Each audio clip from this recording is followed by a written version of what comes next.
સુરતની પાંડેસરા પોલીસની સરાહનીય કામગીરી.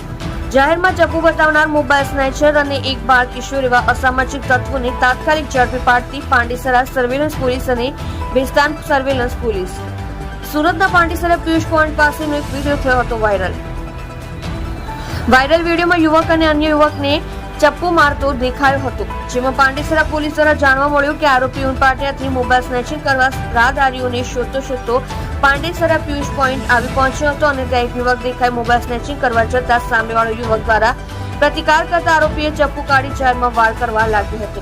સુરતની પાંડેસરા પોલીસે ગણતરીની કલાકમાં જાહેરમાં ચપ્પુ ફેરવનાર સોહેલ ઉર્ફે અલ્લુ ગુલામ સાદિક ઉંમર વર્ષ 26, ધંધો ટેમ્પો ડ્રાઈવર, રહેઠાણ બિલાલ કોમ્પ્લેક્સ, ઘર નંબર 101, નુરાની પાર્ક, જુમા બાજારની બાજુમાં ઉનપાટિયા સુરશેર તથા અન્ય યુવકની ધરપકડ કરી. સુરતની પાંડેસરા વિસ્તારમાં જે જગ્યાએ જાહેરમાં ચપ્પુ ફેરવ્યું હતું તે જ વિસ્તારમાં સોહેલ ઉર્ફે અલ્લુ ગુલામ સાદિક શેખ નામક આરોપીનું સરઘસ કાઢ્યું હતું.